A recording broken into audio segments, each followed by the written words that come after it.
It was a cold evening in the city. Expensive cars lined up outside a five-star hotel. Inside, the dining hall sparkled with golden lights. The soft sound of music played in the background. Businessmen in suits were laughing, eating, and drinking. At the center table sat Mr. Rayan, one of the richest men in the city. He wore a black suit, his watch shining under the light. Around him were important guests, investors, friends, and business partners. Expensive food filled the table. Laughter and wine flowed like water. Mr. Rayan smiled and raised a toast to success and to new beginnings. Everyone clapped and drank. The waiter brought the next dish, a plate of grilled lobster. Just as Mr. Rayan picked up his fork, the dining hall door opened with a loud creak. Heads turned. A small girl no older than 7 or 8 walked in. She wore a torn yellow dress. Her face was covered in dirt. Her tiny feet were bare, blackened from the cold roads outside. Her hair was messy, her eyes tired. But she looked around bravely, holding her thin arms to her chest. Some people gasped. Others whispered, "Where is security? Who let her in?" The waiter rushed toward her, angry. "Hey, you can't be in here!" The girl didn't run.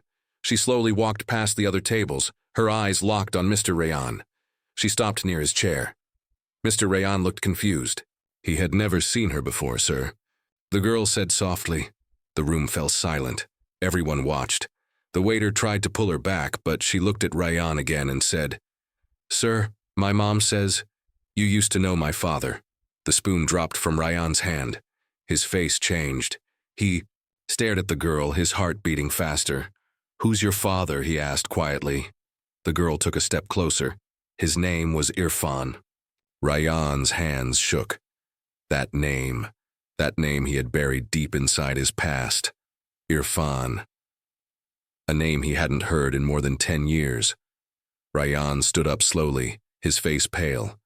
He looked down at the girl, and for a moment, everything around him disappeared. The people, the music, the food. "Irfan," he whispered. The girl nodded. "My mom says he's gone now," she said, looking down. "But before he died, he told her you would help me." The waiter grabbed her arm. "Come on, child. This is not the place." "Wait," Rayan said firmly. The waiter stopped. Rayan turned to the girl. "What's your name?" "Zoya," she said softly. The room was still silent. Guests looked at each other, unsure what to say. Rayan bent down, eye level with the child. "Where is your mother now?" "In the hospital. She's very sick. We have no money left." Zoya said, her voice breaking. "I was hungry. And my mom said if I found you, maybe you would help." Rayan didn't know what to feel. His heart felt heavy. Irfan had been his best friend when they were young, poor but honest. They had grown up together in the same neighborhood. But then something happened, something Rayan never wanted to remember. One night, Irfan had taken the blame for something he didn't do, something that had saved Rayan's future. And after that night, Irfan disappeared. Rayan had never searched for him. And now, his daughter was standing right in front of him, hungry, lost, and alone. Zoya reached into her small pocket and pulled out a folded piece of paper. It was old and dirty, but carefully kept. "My mom gave me this," she said. "My dad wrote it for you before he died." Rayan took the paper with trembling hands. He looked at the handwriting. It was Irfan's. Suddenly, someone at the table said, "Rayan, should we continue with the dinner? We have guests." "No," Rayan said, standing tall. "Dinner is over." He looked at the child again. "Zoya, will you come with me?" She hesitated. He smiled kindly. "You're safe now." Zoya nodded slowly as he picked up his coat and guided her gently out of the restaurant. The crowd behind him whispered again. Who was she? Why did he look so scared? Did she just change everything? No one had ever seen Mr. Rayan like that, shaken, silent, and sad. But deep inside, Rayan knew this was just the beginning. The past he tried to forget had returned, in the form of a hungry little girl. And her words, they had cracked something inside him that money could never fix. Mr. Rayan sat alone in his car. The little girl, Zoya, slept quietly in the back seat.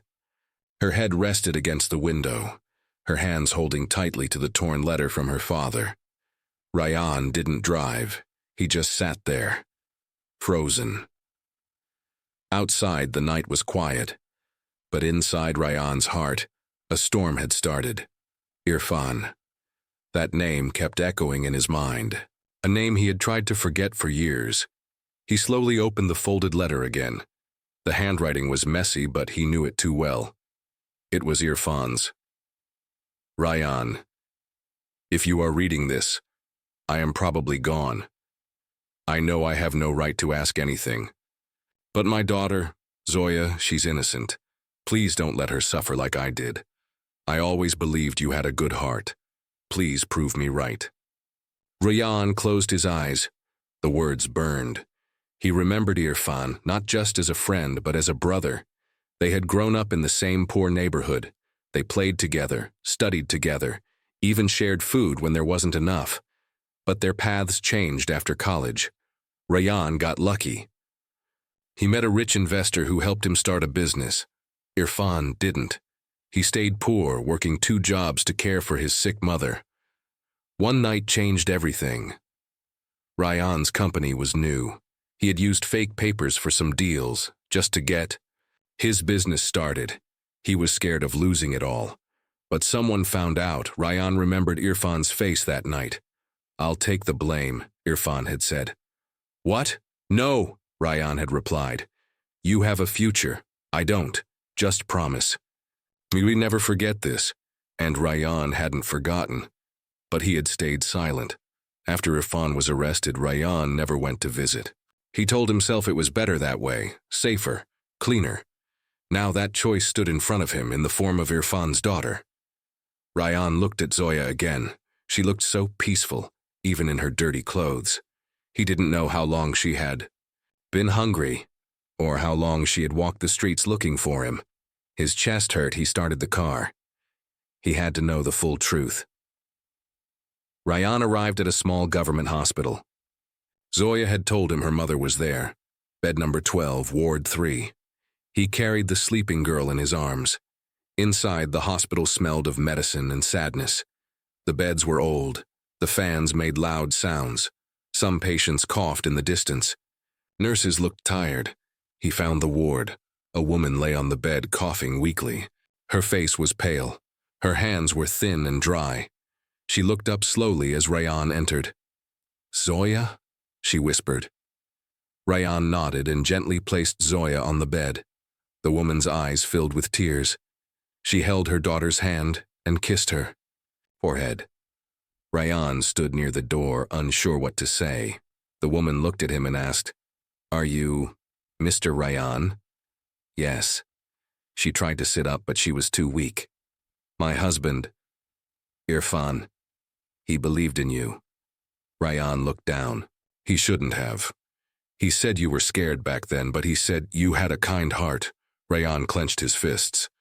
I wasn't kind. I was selfish. I let him suffer. I let him go to jail. And I never came to help. Tears rolled down the woman's cheeks. But you're here now, she said. Ryan didn't know how to reply. The guilt was too heavy. She held Zoya's hand tightly. Please. She has no one. I am sick.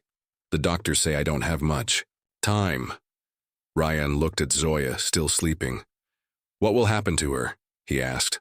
The woman didn't answer. Her silence was enough. Ryan made a decision in that moment. I will take care of her, he said softly. I will give her everything. A home, a family, a future. The woman's eyes filled with hope. She loves to read, she said, smiling through her pain. And she draws, just like her father. Ryan nodded. I'll protect her. I promise. He stepped out of the room to make arrangements, to get her better treatment, to move her to a private hospital, to give her the care she deserved. But as he walked away, Zoya opened her eyes. She had heard everything. And in her small heart, a new feeling grew. Hope. Suspense. Ending. But that night, something strange happened. When Ryan returned to check on the mother, she was gone. The bed was empty. The nurse said, She was taken away by someone, a man. He said he was family. Ryan's heart dropped. Zoya stood at the door. Scared. She whispered, "Uncle Babar found us." Ryan looked at her. "Who is Uncle Babar?" Zoya held his hand tight and said just one word, "Danger." Mr. Ryan stood frozen in the hospital hallway. Zoya's small hand was wrapped tightly around his. Her eyes were wide with fear, and her lips were shaking. "Who is Uncle Babar?" he asked again, kneeling down to her level. Zoya looked around, carefully, then whispered, "He's my mom's cousin, but he's not nice. He hurt my mom. He wants money. He said if she doesn't give him anything, he'll take me." Ryan's chest tightened. "Did your mom know he was coming?" Zoya shook her head. "No, he always finds us. He came before, broke our things, shouted. That's why we kept moving." Ryan stood up quickly. He walked to the nurse's station. "Who took the woman in bed 12? He asked firmly. The nurse looked through her file. "A man came, he said he was her brother, showed an ID, took her in a wheelchair." Ryan's voice grew sharp. "Was he tall? Beard? Black jacket?" "Yes, sir." He looked in a hurry. Ryan turned back to Zoya. She looked like she was about to cry. "I want my mom," she whispered. He picked her up and held her close. "Don't worry, I'll find her. I won't let anyone hurt her, or you." Ryan's car sped through the city. Zoya sat quietly beside him. She held the small drawing notebook from her bag. The pages were filled with little sketches, flowers, houses, and stick figures of a woman, a child, and a man with a hat. "That's my family," she said softly. Ryan looked at the sketch and smiled. "You draw well." She looked at him, then asked, "Were you really my dad's friend?" Ryan nodded. "We were best friends once. Your father was brave. He saved me from a big mistake." Zoya looked down. "Mom always said he was a hero." Ryan gripped the steering wheel harder. He was. He drove to an old building near the city's edge, one of the last places Irfan's family had lived. It was dark and broken, but he hoped for clues. Ryan knocked on the doors, asked neighbors, showed pictures. A man in his 60s finally said, "Babar." "Yes, he comes around sometimes. Dangerous man. He fights, steals. He's hiding from police." Ryan's heart beat faster. "Do you know where he might go now?" The old man nodded. "Maybe to the warehouse near the railway tracks. He hides there when he's in trouble." The warehouse was cold and quiet. Ryan stopped the car a few feet away. He didn't want to scare Zoya, so he parked behind a broken truck. "Stay here," he told her. "Lock the doors. Don't open it for anyone but me." Zoya looked scared. "Will you be okay?" He smiled gently. "I've faced harder things, and now I have something to protect." Ryan moved silently toward the warehouse. The windows were broken. The air smelled like old oil and dust. Inside, he heard voices. A man was shouting, "You think I care if you're sick? I need money. And your friend Ryan. If he really cared, where is he now?" It was Babar. Ryan moved closer, staying hidden. Zoya's mother sat on a dirty mattress, coughing. Her face was red and her hands were tied. "I don't have anything," she cried. "Let my daughter go," Babar laughed. "Oh, she's already gone. And when I find her again, I'll sell her to someone who pays well." Ryan's blood boiled. He stepped forward and shouted, "Touch her and I swear I'll bury you myself." Babar turned, shocked. "Well, look who's here, the rich friend." Ryan didn't back down. "Let her go." Babar pulled a knife from his pocket. "Why would I? You rich people think money fixes everything. Maybe I should take something." "From you this time." Ryan stayed calm. "You want money? Take it. I have more than you can imagine. But if you hurt her or Zoya, you'll never see sunlight again." Babar laughed and stepped forward. But before he could strike, police sirens rang outside. Ryan smirked. "I called them before I walked in." Babar panicked. He tried to run, but 2 officers stormed in with guns drawn. Within seconds, he was handcuffed and dragged out, shouting curses. Ryan rushed to Zoya's mother. He untied her hands and helped her stand.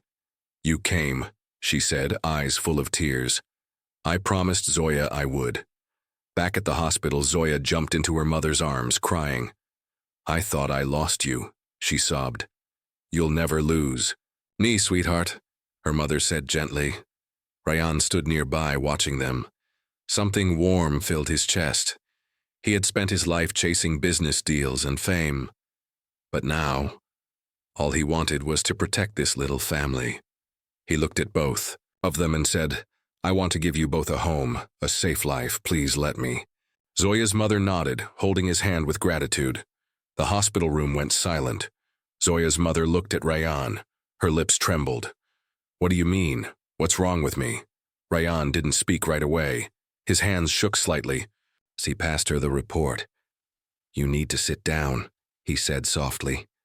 Zoya, sitting beside her mother on the hospital bed, looked up with wide eyes. "Is Mama going to be okay?" Ryan kneeled in front of her. "We will do everything we can, Princess, I promise." Zoya's mother slowly opened the envelope. Her hands were weak, and her eyes moved carefully over the paper. Then she stopped breathing for a moment. Tears filled her eyes. "Stage 3, she couldn't say the rest. Ryan spoke for her. "Stage 3 cancer. It's been growing silently. That's why you've been fainting, coughing blood, losing weight." Zoya looked confused. "What's cancer?" Ryan hugged her gently. "It's a sickness that makes people very tired, but we'll fight it. Together." Zoya's mother turned away. "No, we don't have money for treatment. We never even had money for bread. How can I fight this?" Ryan's voice grew firm. "You don't worry about the money. I'll handle everything." She looked back at him, eyes full of disbelief. "Why would you help me now, after all these years?" Ryan stood up slowly. "Because I couldn't help Irfan back then," he said, "and I won't make the same mistake again." That night, Ryan returned to his mansion, but everything felt different. He sat in his huge dining hall, but the silence echoed louder than ever. The food in front of him remained untouched. He stared at an old photo, a young Ryan and Irfan, standing side by side, full of dreams and laughter. "I failed you, brother," he whispered. "But I won't fail your family." He picked up his phone. "Book the best oncologist in the country. I want her to start treatment tomorrow. Cost doesn't matter." Next morning, the doctors began the treatment. Zoya waited outside the room, holding her notebook, drawing pictures of her mom and Ryan holding hands, smiling. Ryan sat beside her. "What are you drawing?" She smiled. "Us, a new family." Ryan's heart warmed. "I like that." Suddenly, the doctor came out. His face looked serious. "How is she?" Ryan asked. The doctor sighed. "We've stabilized her, but we need to start chemotherapy immediately, and she must stay strong mentally or she won't survive." Zoya looked up. "Can I see her?" The doctor nodded. Just for a moment. Inside the room, Zoya climbed into the hospital bed lying beside her mother. "I made this for you," she said, showing her drawing. Her mother smiled weakly. "You're my brave girl." Ryan stood by the door, watching silently. "I'll get better, I promise," her mother whispered. "Just stay close." Ryan stepped forward. "You're not alone anymore. You both have me now." Days passed. Ryan arranged everything: nurses, special medicines, therapy. He even bought a small apartment near the hospital for Zoya to rest. Zoya's mother began her treatment, slowly showing signs of strength, but each session drained her. One night, as Ryan read Zoya a bedtime story, she looked at him and asked, "Why are you so kind now?" "Were you always like this?" Ryan paused. "No, I was lost. I forgot what love and kindness meant. You reminded me." Zoya tilted her head. "What changed?" He looked her in the eyes. "You came into my life like a light, just like your father once did. But just when hope started to grow, a letter arrived. It was unsigned. No return address. Only one line written inside. You think you're the hero now? Wait until the truth about Irfan comes out." Ryan stared at the letter. His heart raced. What truth? He crumpled the paper but kept it in his pocket. He didn't want to worry Zoya or her mother. But deep inside, fear started to grow. What if the past wasn't as clean as he remembered? What if someone knew something he didn't? That night, as he walked past the hospital garden, a man in a black hoodie approached him. "You think money can bury your sins?" the man said coldly. Ryan stepped back. "Who are you?" the man smirked. "I know what you did years ago. Irfan's death wasn't an accident." Ryan froze. "What did you say?" The man leaned in closer. "Soon, Zoya will know too." Then he disappeared into the shadows. Ryan couldn't sleep. The words from the man in the hoodie kept playing in his mind. Irfan's death wasn't an accident. He sat alone on a hospital bench, staring at the moon outside the window. "Was it really an accident?" he whispered. He closed his eyes and remembered the past. Years ago, Ryan and Irfan were business partners, best friends, like brothers. They both started from nothing, selling old phones on the street, dreaming of big things. Together, they opened a mobile company. At first, they worked hard, side by side.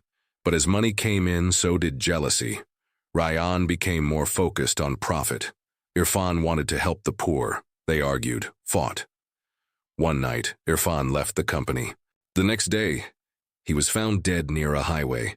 Police said it was a car accident. Ryan believed it. He wanted to believe it. But deep inside, guilt always followed him. And now, someone was hinting it wasn't an accident at all. The next morning, Ryan visited Zoya's mother. She was awake, sitting up in her hospital bed, looking stronger. "Ryan," she said softly. "You didn't sleep again, did you?" Ryan smiled faintly. "I'm okay," she studied his face. "No, something's wrong."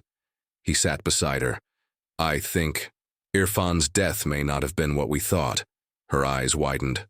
"What do you mean?" He told her everything, the letter, the man in the hoodie, the warning. She stayed silent for a long time. Then she said, "You need to find out the truth, not just for Irfan, but for Zoya." Ryan agreed. He hired a private investigator. "Check everything," he told the man. "Old records, CCTV, police reports, whatever you can find about Irfan's last days." The investigator nodded. "It may take time." Ryan nodded. "I'll wait."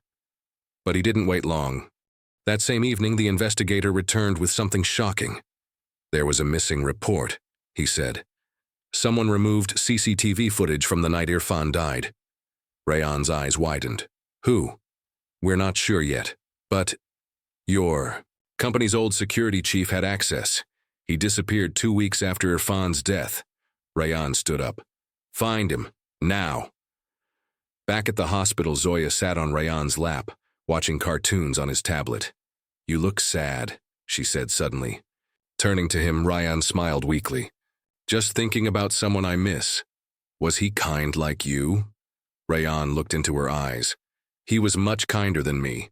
He used to give food to poor people every Friday. He gave me my first jacket when I was cold. He made me believe." "Dreams." Zoya smiled. "Then maybe he's not gone.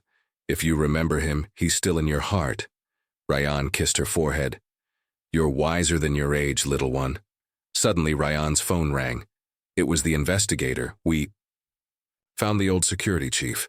He agreed to meet you, but only at night. He's scared." Ryan left the hospital quietly, telling the nurse to watch over Zoya and her mom. He met the man at an abandoned warehouse near the old company building. The man looked thin, nervous, and aged. "Why did you leave after Irfan died?" Ryan asked, and the man looked down. "Because I was told to." "By who?" The man hesitated. "Someone close to you, someone who didn't want Irfan around." Ryan's heart stopped. "Who?" The man finally looked up. "Your uncle, the one who helped you run the company after Irfan left." Ryan took a step back. "That's not possible. He thought Irfan was a problem, said he was going to ruin your business with charity." That night, Irfan was pushed, not hit by accident. Rayyan's hands started shaking.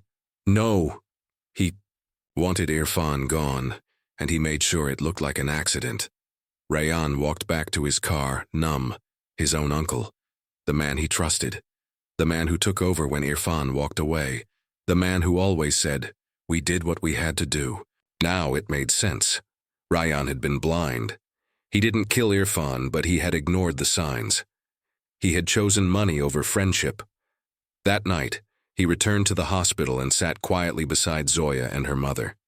He looked at them sleeping and felt a tear fall. "I'm sorry, Irfan," he whispered. "I should have protected you." Ryan stared at the video on his phone. His hands trembled. His chest felt tight.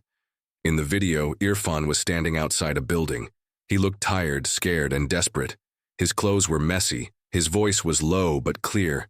"Please," Irfan said. "They're planning something. I need help.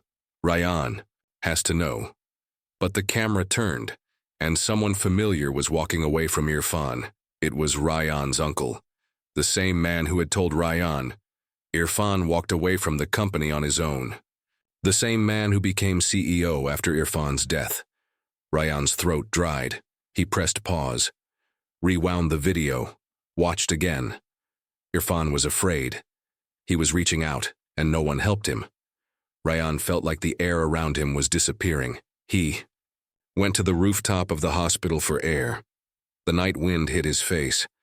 Still, his body was burning inside. All these years he believed Irfan had just left. All these years he thought Irfan's death was an accident. Now, he knew the truth.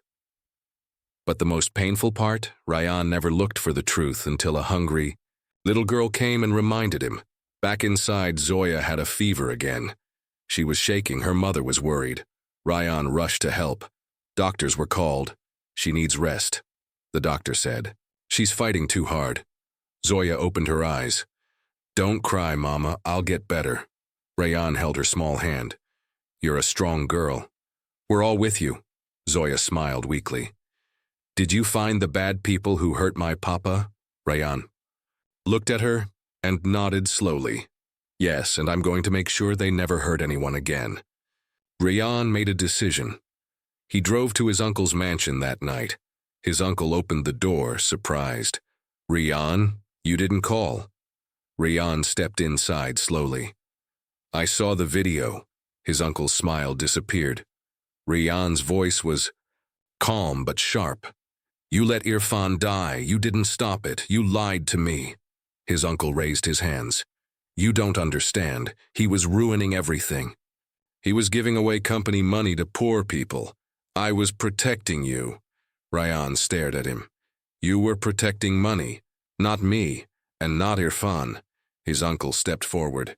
"You won't go public with this, will you?" Ryan's answer was simple. "I already did." He held up his phone. The video had been sent to his lawyer, the media, and the police. Within hours, the news spread. Millionaire uncle exposed in partner's death. Child's words help solve years-old mystery. People were shocked. Reporters crowded outside the hospital. But Ryan kept the focus on Zoya. When asked by the press why he exposed his own family, Ryan said only one thing: "Because a little girl reminded me what love, truth, and loyalty really mean." At the hospital, Zoya's condition was improving. One morning, Ryan brought her a teddy bear. "It has a heart," he said, pointing to its chest. "Like yours, brave and full of love." Zoya giggled. "I'll name him Irfan." Ryan smiled, his eyes wet. But there was one more surprise waiting. A new report came in. Ryan's investigator returned with breaking news. "There's a chance," the man said. "Irfan never died." Ryan's heart skipped a beat. "What do you mean?" The man pulled out a photo. This was taken a month after his supposed death. In a small town near the border. Ryan looked at the photo. The man's beard was long. His clothes were different. But those eyes. It was Irfan. Alive, Ryan asked. "I need to find him," he said. The investigator nodded. "We're tracking him now. But if he's alive, he may be hiding for a reason." Ryan felt a storm inside. He had cried for Irfan's grave. Now, Irfan might be walking somewhere, alive. But would he even want to see Ryan again? Ryan sat alone in his car, parked at an old broken bridge just outside the city, the same place where he had last spoken to Irfan. 7 years ago, the same place where they argued, where harsh words were exchanged, and where Irfan walked away, never to return. Rayyan checked his watch. It was 5 minutes to midnight. The wind was cold. The sky was dark. His heart beat fast. Was Irfan really alive? And if he was, would he forgive Rayyan? Suddenly Rayyan heard footsteps behind him. He turned fast. There, in the shadows, stood a man, wearing a long coat, a hood over his head. He stepped into the light. Rayyan's breath caught in his chest. His eyes widened. It was Irfan, older, thinner, a long scar on his face. But still, it was him. Alive, real, not a ghost. Rayyan stood up slowly. His lips trembled. Irfan raised his hand. Don't speak. His voice was calm, but heavy with pain. You want answers, here they are. He pulled out a folded paper, handed it to Rayyan. Rayyan opened it. It was a medical report, dated 6 years ago. Brain trauma, high risk of memory. Loss. Patient, Irfan N. Rayyan looked up, shocked. I lost my memory that night, Irfan said. They left me bleeding. I was found by an old farmer who took me in. For years, I didn't even know who I was. Rayyan's eyes filled with tears. And now, I started remembering things. After I saw Zoya's photo in the news, Rayyan's voice cracked. Zoya, she's your daughter. She looks just like you. Irfan smiled softly. And just like her mother. Both strong. There was silence between them for a long time. Then Irfan asked, Why did you come looking? Rayyan's voice broke. Because I was wrong. I let others control me. I believed lies. I turned away when you needed me most. Rayyan fell to his knees. Irfan, I don't deserve forgiveness. But Zoya, she deserves a father. Irfan walked closer. He knelt beside Rayyan. You made mistakes. So did I. But Zoya, she gave both of us a second chance. Tears ran down both men's faces. 2 brothers, broken by lies, now reunited by the love of a child. The next morning, Rayyan walked into the hospital holding Irfan's hand. Doctors, nurses, and reporters all gasped. Zoya was sitting up in bed, smiling. When she saw Irfan, her smile faded. Her small lips parted. Papa? Irfan walked to her slowly. He sat beside her, took her hand gently. I'm here, Zoya. I'm real. I'm not going anywhere. Zoya threw her arms around him and cried. I missed you every day. Irfan kissed her forehead. Me too, princess. Me too. Rayyan stood at the door, watching silently. His heart was full. Not with pain anymore, but with peace. His mistakes had been many. But now, he was helping fix what was broken. A few weeks later, Rayyan stepped onto a big stage at a charity event. Cameras flashed. People clapped. He looked around and began to speak. Ladies and gentlemen, he said, I once had everything, money, power, fame, but no peace. But one small, hungry girl walked into my life and gave me something I never had before. A reason to care. He smiled and looked at Zoya in the crowd. And today we open a new home for children like her, the Zoya Hope Center. Everyone stood and clapped. Tears ran down cheeks. Hope had returned.